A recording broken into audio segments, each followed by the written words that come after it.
Meanwhile, in the murder shed. Oh, no, I've been wanted for murder. It's just nice to be wanted. So what I was getting at is, yeah, you can't... You're really going to try to talk over that? I did, I tried.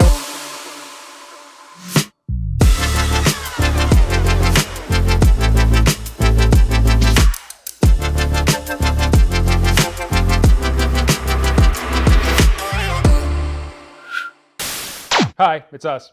We're sorry. It's still the boring Huxley apocalypse, and we still refuse to leave the murder shed for any reason, so it's another episode of Deep in the Amazon, where we intentionally find movies we haven't seen and force ourselves to watch them for your amusement. It's like Mystery Science Theater, only masochistic and not as funny. So we've done like 5 of these, and I gotta be honest, I still have no clue what's going on. Well, we pick a movie on Amazon Prime, and we go to the recommended movies underneath, and we pick a movie that no one has heard of. And we watch it. This'll never not be not fun. So we're going to watch something called Ellipse. It has an alien planet on the cover and a guy on the cover with like a dog that may or may not be a robot. That's like our whole decision-making process. Oh, it's not a robot dog. So let's do the thing where we look away and get past the rating and the description so that we can be unbiased. Okay. Oh, quality. Sports Center. Yeah. Yeah. Pretty much. Yeah. Congratulations. We're watching a movie produced by the Ocho.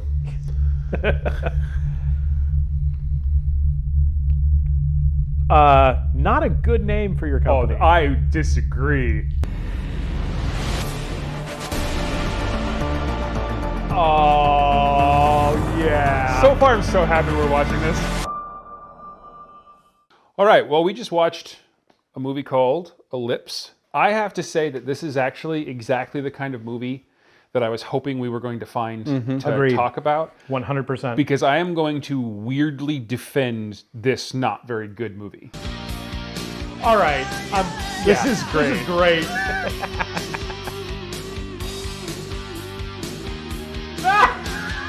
Like, this is stupid, but this is great. Fantastic. If we have any movie we've watched so far in this series that you could describe as being plucky or having heart, this is it. For a long time in this movie, everything that happened was hilarious. The crash at the beginning was fine. Like I'm not saying it wasn't as cute as some of the other stuff. It was fine. But then he realizes that he's on the ground and he's on a planet, and he goes and he scoops up his dog and he jetpacks away, and it's terrible effect. It's so bad, but in the most adorable way I can imagine something being adorably bad. 3%. I wonder what 3% will do.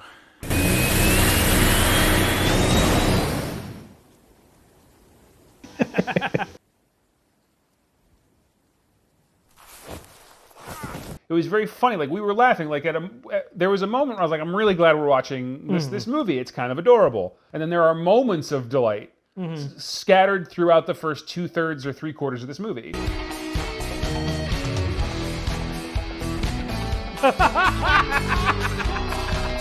Where the heart and the pluck comment comes from, where it's like, I like this. These guys have heart, and they're trying to make a good story. It was not afraid to be stupid. No. It was like not afraid to be silly. It was not afraid to like let its heart on its sleeve. Right. It really swung for the fences, and it didn't connect with every swing, but it had so much like love and joy in it that even stuff that didn't work kind of worked. We didn't laugh at this film very much. We laughed with this film, and instead of laughing at it, a lot of the times we just found it adorable. Yes. Maybe this prick really is the fountain of youth. Oh, what the hell? Oh, it's so stupid. Either gravity's playing tricks on us, or maybe you should let me know if you see a free clinic nearby. You know. But that being said, I have lots of compliments for this movie. I have lots of criticisms too, but this is exactly the kind of movie that I like kind of coming across. You have a bunch of people with passion that are really trying, and they're not super experienced and they don't have a budget, but they prove you can kind of make some good stuff without having to be like in the Hollywood circuit. Agreed. It was their inexperience and lack of money that made this movie not stellar. Yeah. But even then, I enjoyed the experience. This is a good enough movie that we actually are going to put a spoiler warning at the beginning of this because we liked it enough that maybe you just want to go watch it without having anything ruined. Let's Rochambeau. Somebody do the plot real quick. 1, 2, 3, go.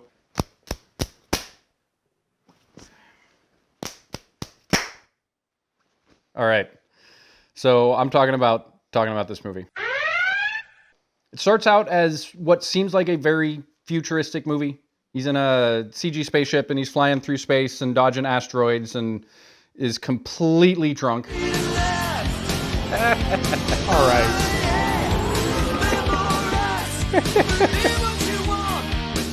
It is the future, although the only thing that's futuristic is his rocket pack and his ship.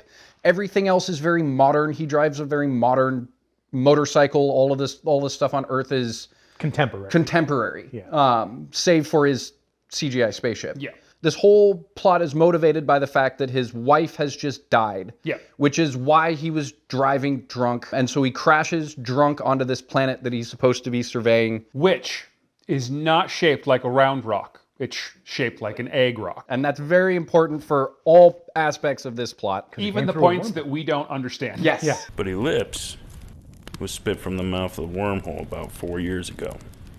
And because of the way it came out shaped like an egg. Truth be told, I don't know what to expect.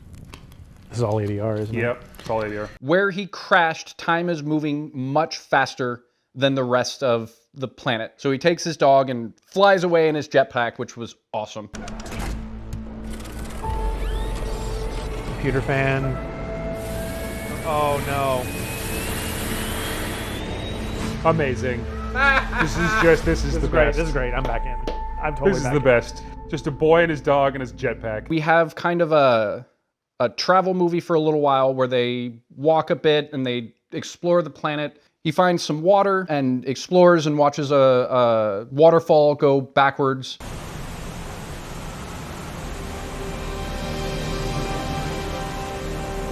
Why isn't the waterfall doing what his pee was doing? 2 seconds later.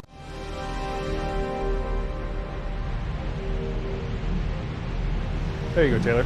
Yeah. And so as soon as they get past all of that, he starts to build a battery out of some fruit that he finds. I mean, that kind of works. You can light a light bulb out of a potato, but I don't think you could run a spaceship with 8 mangoes. You know what this is, Mac? This is half a volt. First of all, I feel like it was 30 space mangoes. Okay. So you don't know the electrolytes in space mangoes. He finds these super-powered space mangoes. Thank you. And before building the battery, proceeds to get absolutely shit-faced off of the fermented ones on the ground.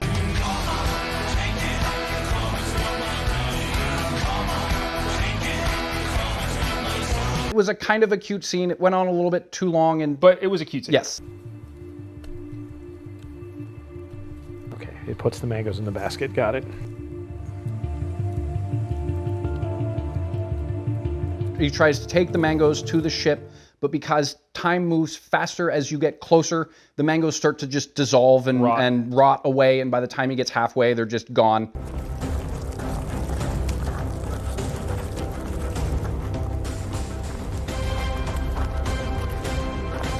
Oh, be empty. Yes. He gives up, drops it, and just sprints to the ship to try and pull the battery out so that he can charge the battery.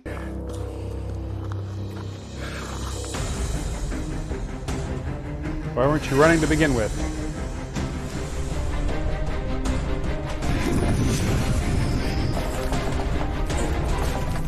Which is when the dog Dog shows up. Yeah. bites his thing and runs after him. And so he pulls it out and then runs to the dog and just picks him up and carries him away. Like nothing really bad happens at that point.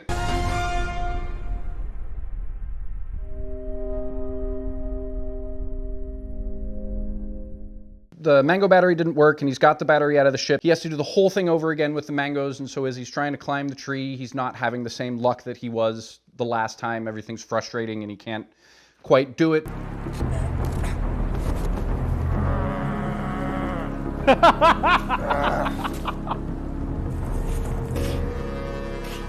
Oh my God, that was adorable. And he gets angry at the dog and kicks the dog away, and so the dog runs off into the woods. Get out of here, will you?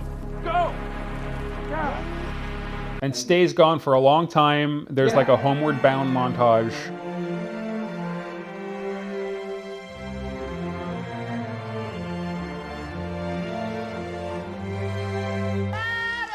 Why are you doing this?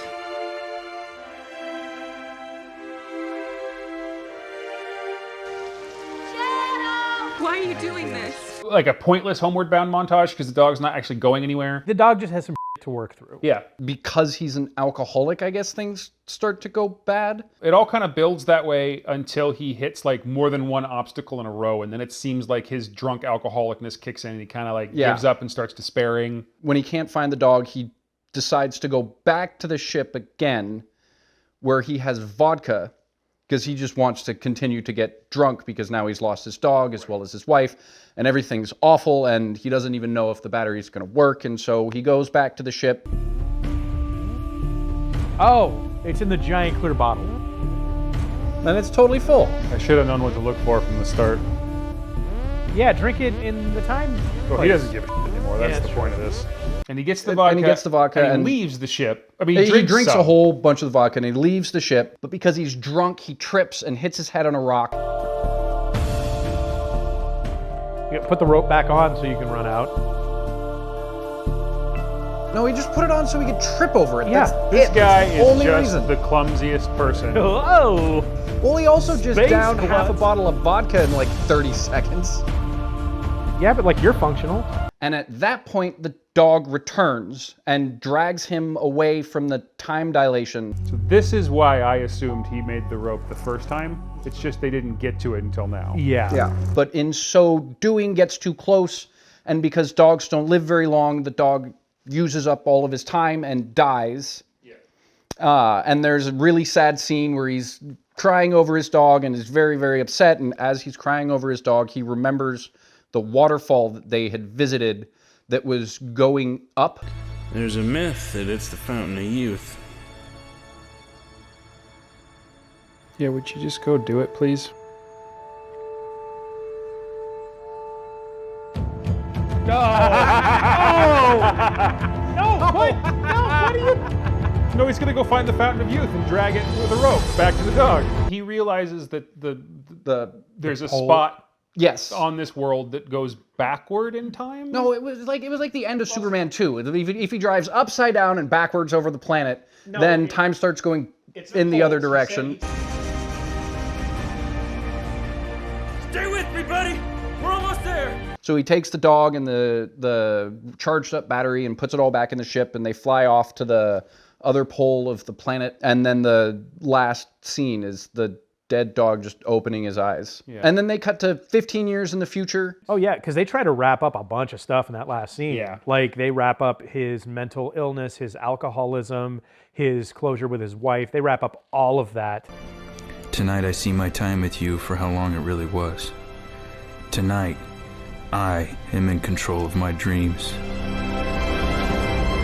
Yeah. The planet is egg-shaped, guys. That was enough explanation as I needed for anything. Anything wrong with this? Planet's egg-shaped. Yeah. I kind of love that. Yeah. You missed a huge point of the plot. Then the end credits happened. And I mean, they f***ing happened. Oh, whoa! This is the end of Men in Black. They were like a cartoon version of the Abrams Trek credit. Yes, it was so shocking. It was very unexpected and unnecessary. It was just like these credits, like you just watched The Fast and the Furious in space. It made no sense for the contemplative ending that you had just experienced. So, okay, the book that he was writing in, and the I am in control of my dreams. What the hell did that even mean? That feels Alcoholics Anonymous-y kind of thing to me, like a support group kind of thing. Okay. Like maybe if you're in the Church of Scientology and you're addicted to alcohol, they tell you to do that. It made me think about halfway through the movie that there was another layer to it. Because of the fact everything that was on Earth was so contemporary. The spaceships and the rest of it didn't fit with the real world. I assumed that he was either in like a alcoholic coma, and this was all just the way that his brain was dealing with the loss of his wife and then his dog. It was a dream or a fugue state, something. Life of Pi. Yes. That this was like a Life of Pi movie where moment, none of this actually happened, but metaphorically it all super did happen.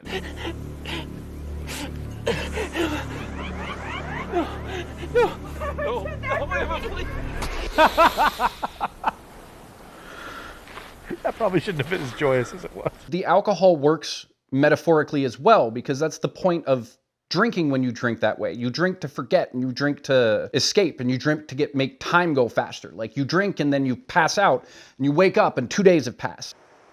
Was he supposed to be drunk in that scene? Yes. Just like the fruit? Because it was fermented. That really tracks for the alcoholic metaphor. The alcoholism was interesting. When you're an alcoholic and you drink yourself into a stupor, you lose time, and he's on a planet where you are losing time. Dope. Critical property detected. If you wanted to make the case that none of this actually happened, and this was the way that he dealt with his grief, I think you could make a successful, like, critical analysis of this movie that would at least get a passing grade in a lit class. That it was Life of Pi, and it didn't really happen. Do you want to talk about the problem with the science in this film? Work is proceeding on the crudely conceived idea of an instrument that would not only supply inverse reactive current for use in unilateral phase detractors, but would also be capable of automatically synchronizing cardinal grammeters. Phase detractors. Phase detractors. I kind of don't want to talk about the science of this movie because I do. Phase detractors. Phase detractors. Phase detractors. I feel like egg. Upon atmospheric penetration, lateral vibration must have caused some sort of shorted phase detractors. Phase detractors. Phase detractors. Phase detractors. Phase detractors. Phase detractors. I don't know what that means, but I crashed. The science of this movie doesn't take much to go over. He lands on a planet, and because of how it's shaped, time moves differently in different parts. Well, time doesn't pass. That's where it gets weird. It just sucks life out of him, like it's that thing from Princess Bride. And it's.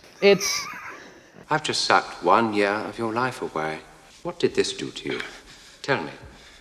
And remember, this is for posterity, so be honest.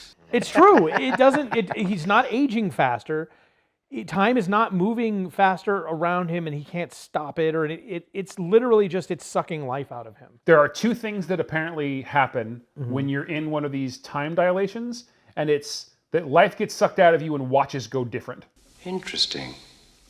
There's even a shot at one point from the dog who's not in faster time, looking at him in faster time, walking at a normal pace. At a normal pace. Yeah, I can accept the time dilation, all of that fits literally until the very end of the movie where he flies to the other side of the planet and now time's going in the other direction. Just hang on, Mac! Vessel inversion recommended. I think I know what you forgot. The planet's shaped like an egg. It's shaped like an egg, dude. Did you not hear it? I did, but it just didn't seem important at the time. But no, an egg-shaped planet. Phase detractors. And I really think the whole point of the egg statement at the beginning, it was the moment of, none of this is going to work. It's not scientifically sound. I just drove here in a cardboard ship with dealy boppers. Like, it's egg-shaped. But then you kind of get into the philosophical statement.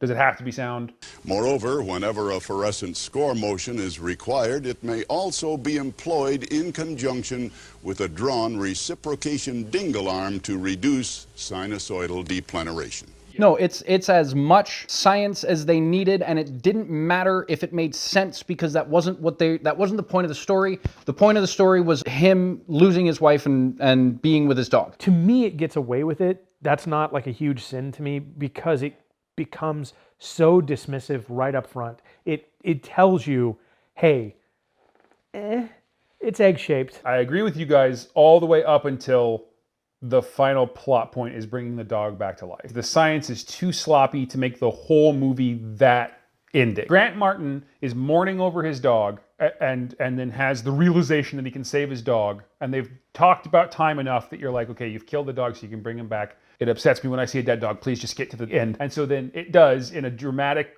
fashion because it's that weird punch-in shot, which was just hilarious. That was amazing. Yeah. Like a tremor shot. It was like always, it was like, yeah. Like you almost see like the light bulb that shows up over his head. Like that level of camp. So he suddenly has the realization that he can save his dog, right? And so the way that he did it in this actual movie caused us to have this conversation. In order to fix that whole thing for me, you have him take the dog into the water to let it get sucked up the reverse waterfall, and then you go up to the top, and the dog is like paddling to shore. And then now you're in fantasy land. Yep. And That's true. And so there's almost a mythical Arthurian magic waterfall. Even though you've established it with science, you've kind of made it a resurrection thing. You've kind of made it an activity, and then you wouldn't really need to have this conversation because egg-shaped planet magic waterfall. Fuck off. Yeah. So talking a little bit about the effects and the whole gamut of effects, from CGI to practical effects, the choices that were made boldly, and I think in full awareness that they were not the best choices had they had more money. Yes, the CGI was not that great, and sometimes it was laughable.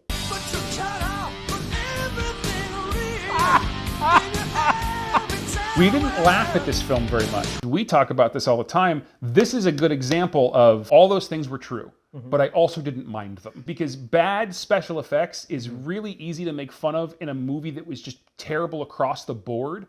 But if you watch Buffy the Vampire Slayer, you know, their effects aren't that great a lot of the time, but the rest of it is cute or adorable or moving or whatever it is. And so bad special effects do not prevent a movie from becoming good. None of the criticism of the special effects in this movie make an argument for this movie not being a good movie. Good job, buddy. I really feel like if Joe Bland and Grant Martin were here and we were having this conversation, they would be like, "Oh yeah, the special effects are bad." Yeah. Like they were aware. Yes. This isn't a Neil Breen situation. Neil Breen is a good comparison, actually, because for a low-budget indie movie with very few people working on it, they weren't delusional about what they were doing. That they were trying to make a small film, that they didn't have a lot of budget, but they had a passion, and they really wanted to make this thing. But I think you're right. If they were sitting here, they'd be like, yeah, we wish we had more money to make that look great, but we didn't. These guys had gumption and pluck and love for what they did because they were building themselves props and sets that stood out. They had that gimbal ship thing. Yes. There's an up in space. Oh, I love this. They literally just filmed this whole thing with him upside down. Yep.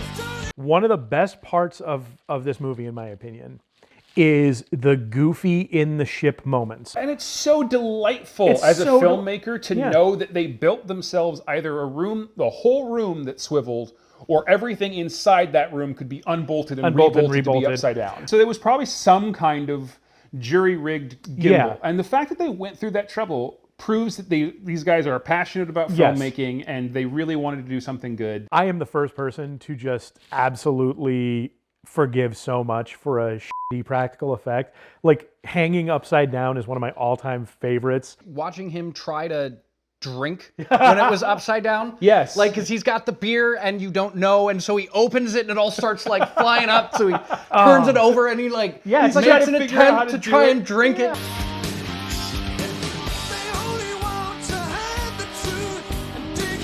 I thought it was delightful. I kind of want to use that to segue into the cinematography. There were very few shots that I thought weren't either just all the way across the board competent or better. Yes. Like there were very few shots that I thought weren't good. I thought it was a very good looking movie overall. Hit me with your best shot. Why don't you hit me with your best shot? Hit me with your best shot. Fire away. A couple of shots I can think of that were bad. And it wasn't even the shots that were bad. It was like bad choices that were made about shooting them more than anything. Like what? The expository shot in his mom's house. You would pick up your phone. You know you get this from your dad. Trying to turn off your emotions and shut yourself out. We all miss her, John. But we need I love to work exposition together. voicemails. Yeah, I think it was literally a guy squatting down trying to get over not having a slider. But we need to work together on this. Especially you.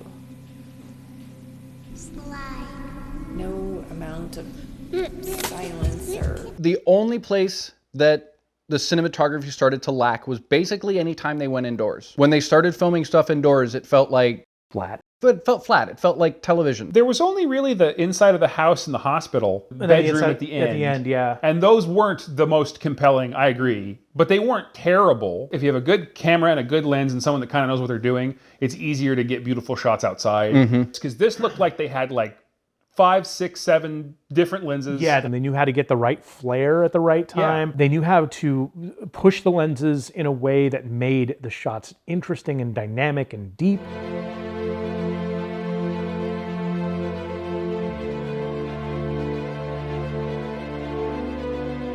It was visually confusing. Yeah. I liked it. Almost all of the shots in this were great.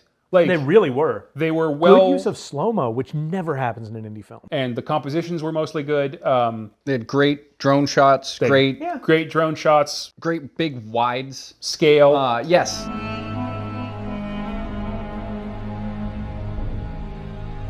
Some Battlestar-inspired music, I feel like. Yeah. I really think a lot of this was 2 people out in a desert. And a dog. And maybe one other person. And maybe one other person. If you're correct, and they filmed all of those campfire scenes at one time, it completely explains why his cheek scar that's a good never point. Changed. Now, of course, time doesn't help the wounds heal. Well, there was a minute where it was almost healed, and now it seems to be back. And so there was some inconsistency in the makeup, which I think if you wanted to just really on this movie, the 2 things that you could focus on was the makeup wasn't very good and the sound wasn't very good. Yep. And I don't think there's anything else to say about the makeup other than it wasn't that great. No, and there's a little bit kind of inconsistent. Yeah, there's a little bit of dirt on him, and he had one appliance, and it was kind of terrible. That's one of the only things I can point to that I was just like, bad all the way through. And the other was the sound. You gotta understand, when he shoved mango wires into their only fucking sound recording equipment, he messed it up. Nope, okay. How do you know how future technology works? I know the sound guy's pissed off no matter what time frame we're in. Then the movie became ADR because he stripped the stuff inside and they couldn't use it anymore. Clearly the waterfall would have been ADR'd anyway, and so maybe that waterfall was near enough to where they were shooting a lot of stuff that they had to completely redub it. They could have not had a dead cat, and so it just could have been windy. And all of the sound from that day just wasn't useful. Yeah, you better clarify. A dead cat is a thing that you put over a microphone to keep the wind sound from going... Versus a dead dog, which you composite in later.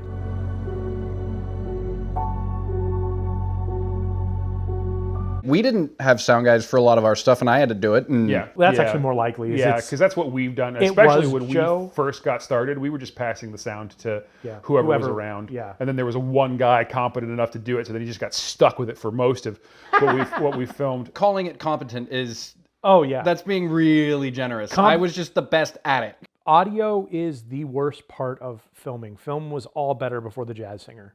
Wait a minute. You ain't heard nothing yet.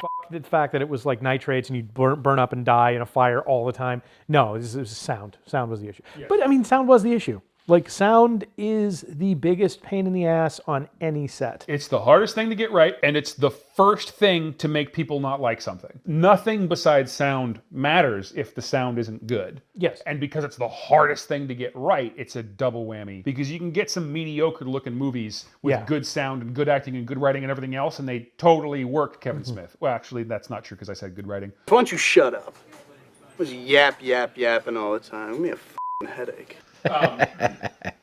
Burn. The last thing, I guess, then to unfortunately criticize a little bit, but talk about is just the writing. I have a lot to say, actually, and why ultimately I will defend this movie, even though I didn't like it very much.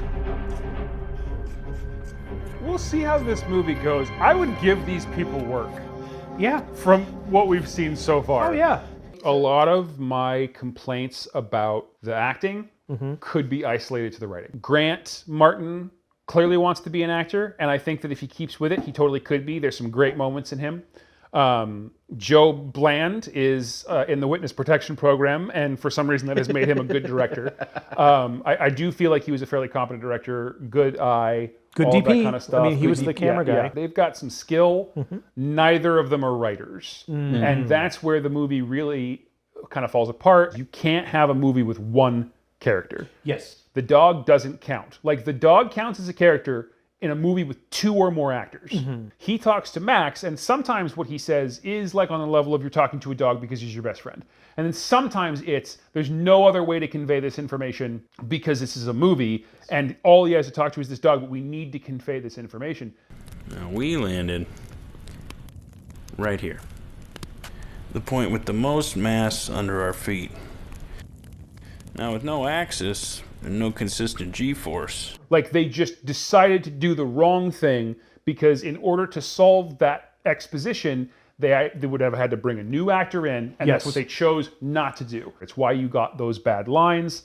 It's why you got, like, occasionally unbelievable dialogue, and it's why ultimately there was no conflict in this film. The primary conflict of this was man versus nature. Like, if you break it into the categories, like man versus egg-shaped nature, that's not enough movie for a 2-hour runtime or whatever when there's only one actor in it. I think it's very possible that they didn't understand that they hamstrung themselves by making it about one actor. That was probably a choice they made way upstream, that just introducing another actor would have shown them problems with their own movie that they probably, because they do seem competent, would have fixed. Like, when you're doing a movie with just one actor, like Moon or like any movie with Meryl Streep, when you're doing a movie with just one actor, you need to be a master working with other masters. Yes, but even Moon didn't have one actor. Right. It just had one actor as multiple characters. And Kevin Spacey could talk. I was it about wasn't to say, like a dog. and the robot, even if it's a disembodied voice, it still gives the actor someone to bounce things off of. There is actually talk to. Yes. But there's more than one Sam Rockwell in Moon. True. There is more than one of everything. And so there is a way to have tension between characters, and there is a way to have people with different motivations inside of a scene, which creates drama, which creates interest. And there can't be any of that in this movie because there's only one person. If you're going to write a film where it's an actor talking to a dog, you need to be able to write that film as if the dog is not there. And it has to be at the level of like Meryl Streep. Yes. Where you're just As such the a dog. raw, powerful performer. Like a movie that I absolutely love that's man versus nature is The Edge. Yes. I was just thinking of The Edge. And it has Tony Hopkins and Alec Baldwin. It needs 2 people, and they have to have conflict with each other, and they have to work together despite the fact that they don't. That's where you get your movie. Yes. Right? And so there isn't another person. It did that random, awkward flashback of him turning around and not doing the mission. So I thought there was going to be someone on that planet that they sent to do that mission in his place 2 years ago. Yeah. There's a guy that's been living there, and you think, and he runs into a guy, and it's like this super old guy, and he's there for a while. And then this guy who's been living there just goes from pole to pole. And so he gets super old, and then he migrates south until he's young enough to migrate north again. And he's been doing that for fucking ever. Or you could do something really weird with time where he is both characters, and then it really is like Moon. Again, then you'd go back to, you'd need the acting level to accommodate it. But well, even if you didn't have the acting level to accommodate it, you'd at least have 2 actors, even if it's the same guy. Yeah. And even if he hadn't shown up to the last half of the movie, I would have been fine with that character not showing up until a third of the way toward the end, or 2/3 of the way through the movie.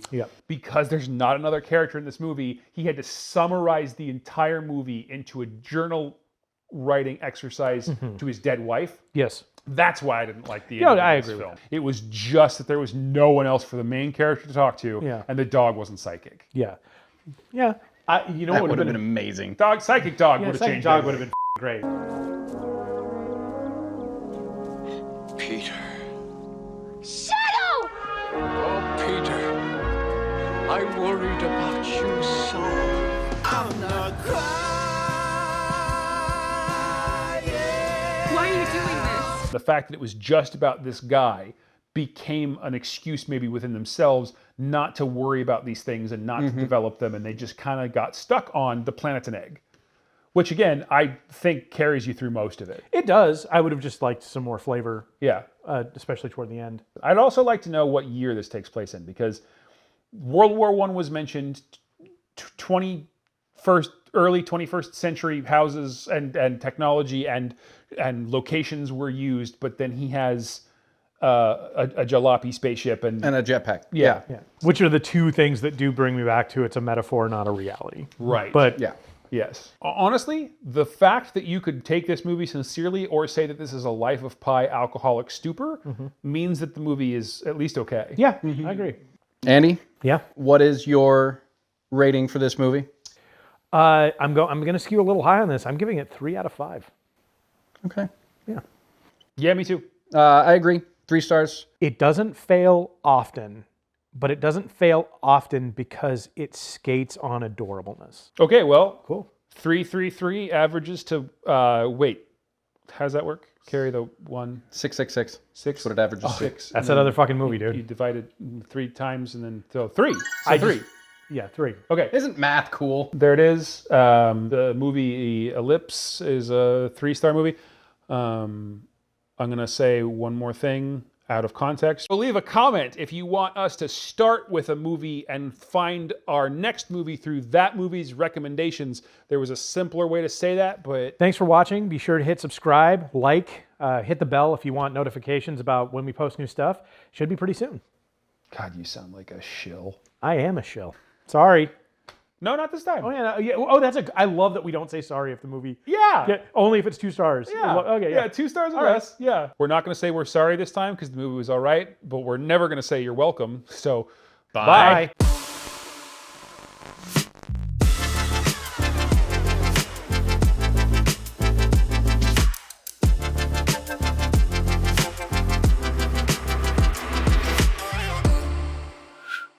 Or it could have been something like it. You got a hair on your chin. Or it could He's have got a been. hair on his chin. He has a fucking beard. It's growing from What are there. you talking about? No, sorry. So what were you saying? Oh my God. We all have it. That's the button for COVID. Why do you even come here? Why This do you is even? terrible. Nobody does. It's fine. I know.